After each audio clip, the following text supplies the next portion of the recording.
인사이트 잉글리시 시크릿 클래스 4강 담화 표지의 용례.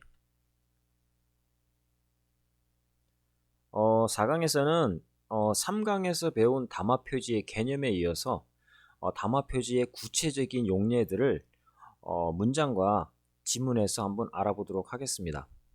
자, 그러면 용례를 보기 전에 반드시 먼저 알아야 될 게 뭐냐면은, 우선 기존의 그 담화 표지를 단순 연결사로 보고 학습해왔던 시각에서 이제는 주요 정보 선별과 지문 내에서 글의 흐름을 보게 해주는 예측과 방향성의 도구로 보는 이제 사고 전환이 좀 필요하다는 것을 여러분들이 좀 인식을 하셔야 돼요.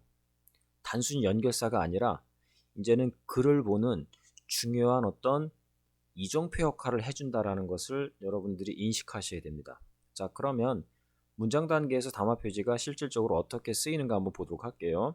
우선 however와 nevertheless를 나오는데 정보의 대조 기능을 합니다. 그게 무언가 한번 알아볼게요. 문장에서 보면 smoking is to be dangerous to the health. 흡연은 건강에 해롭다. 다음에 however가 나왔네요. 그러면 뒷문장은 바로 반대 정보를 예측하다는 겁니다. 그러면 앞에 나온 내용과 반대 정보가 뒤에 나오겠구나. 자, 볼게요. 40% of the population smokes. 인구의 40%는 담배를 피운다. 앞에 나온 흡연은 건강은 해롭다. 그러나 40%의 인구는 담배를 핀다라는 정반대의 내용이 역시 나오고 있네요. 그렇죠? 여기서 주요 정보는 however 앞에 있는 게 아니라 바로 however 다음에 있는 글이 바로 글의 주요 정보가 될 거예요. 바로 담배를 피운다는 것이 글의 주요 정보가 됩니다. 결국은 however는 앞문장과 뒷문장이 서로 반대되는 문장이 나오고 however 이후에 글의 주요 정보가 나온다고 아시면 될 겁니다. 자, 다음은 moreof랑 furthermore를 볼게요. 바로 유사 정보의 부가라고 얘기를 하는데 동일한 정보가 합쳐진다는 얘기겠죠. 그죠? 자, 예문 한번 보도록 할게요. His problems with his parents are extremely frustrating.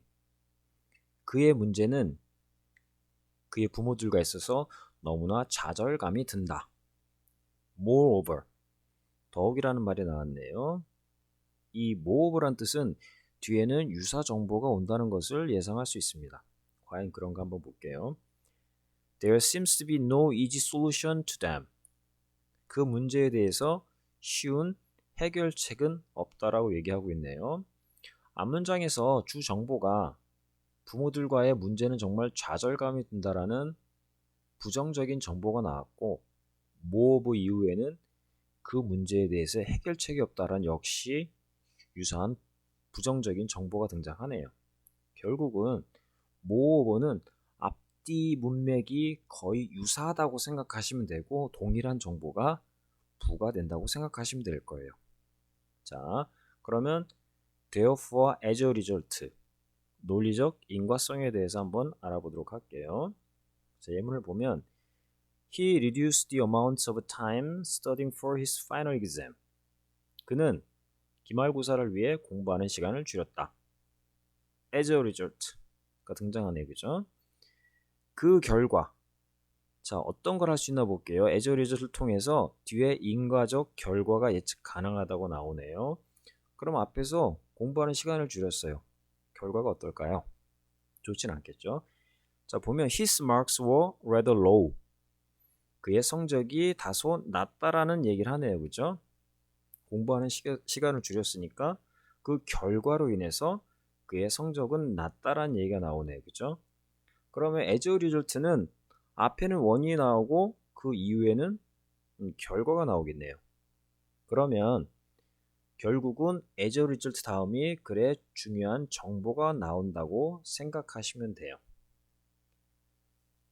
자, 우리는 지금 한 3개 정도의 주요한 담화 표지의 용례를 문장 수준에서 한번 확인했어요. 담화 표지가 문장 내에서 어떤 기능을 하고 여러분들이 그걸 어떻게 활용할 것인가에 대해서 공부를 했는데, 이제는 실질적으로 수능 지문에서 긴 글에서 담화 표지가 어떻게 사용될 수 있는가를 한번 확인해 보도록 할게요.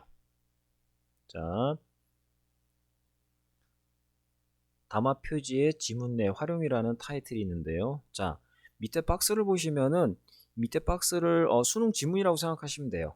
그러면 일단 수능 지문을 읽어갈 때 도입부나 배경 부분에서 앞부분 얘기했죠. 가령 T 소재가 나오고 S가 소재 특성이라는 부분이 나와 있어요. 이거는 가령 뭐 예시를 들면 인간은 사회적 동물이다라는 어떤 글이 나왔을 때 앞부분에 인간은 소재가 되고 그리고 사회적 동물이다 해서 사회적이 아마 소재의 특성이 되겠죠. 그럼 도입 부분에서 인간은 사회적 동물이라는 말을 얘기한 후에 한 서너 줄이 쭉 읽어 내려가다 however가 등장해요. 그러면 앞의 내용과 뒤에 나오는 내용은 서로 정반대가 되겠죠. 자, 역접 이후에는 대조 의견이 등장한다고 써 있어요. 결국은 주제문이 등장할 거예요. 그죠? 주제문은 바로 필자의 의도겠죠. 자, 그럼 도입 부분에서의 뭐 간단한 배경 설명이 있고 however를 통해서 그 이후에는 글의 주제, 즉 필자의 의도가 나온다고 예상할 수 있어요. 자, 한 줄 밑을 내려가 보니까 for instance란 말이 있네요. for instance는 주장에 대한 예시를 나타내는 거니까 앞에 도입부, 전개 후, however 이후에 등장한 주제문에 대한 구체적인 예시들이 등장하겠죠. 자, for instance는 읽어도 되고 읽지 않아도 될 거라고 생각을 해요. 자, 그러면 조금 더 밑으로 내려보니까 in fact라는 말이 있네요. in fact는 동일 내용을 강조할 때 쓰는 거니까 이 담화 표지만을 활용해 본다면 결국은 for instance와 똑같은 얘기를 하겠죠. 그죠? 동일한 내용으로 어떤 부가적인 정보를 역시 써놓을 수 있을 거예요. 자, 그러면 또 밑으로 잠깐 내려가 볼게요. 자, likewise라는 말이 있죠. likewise는 동일 정보의 예시가 등장한다는 얘기인데 역시 앞에서 말했던 거와 동일한 형태의 어떤 예시가 나온다고 생각하시면 돼요. 자, 그러면 결국은 however 이후에 글을 전부 읽지 않더라도 for instance나 in fact나 likewise 정도만 보면은 글이 어떻게 전개될 거라는 걸 여러분들은 아실 수 있어요. 자, 마지막으로 그럼 지문 맨 밑에 eventually라는 말이 나왔으면 결과적이란 뜻이겠죠. 대부분 eventually는 내용을 요약하는 기능을 하는데 결과적으로 eventually를 보게 되면은 앞에 나온 however 이후에 등장한 여러 가지 내용들을 뭐 한두 줄로 요약을 해주겠죠.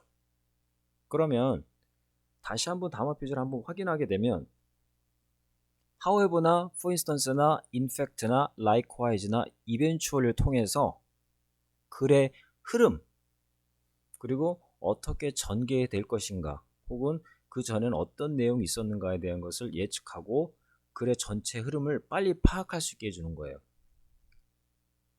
자, 그러면은 담화 표지 내에서 담화 표지를 지문 내에서 어떻게 활용하는가를 여러분이 지금 보셨고요. 이제는 담화 표지가 수능 문장에 구체적으로 더 정확하게 적용되고 광범위하게 적용될 수 있는 주제문 단서라는 담화 표지 응용적인 개념을 다음 강의부터 듣도록 하겠습니다.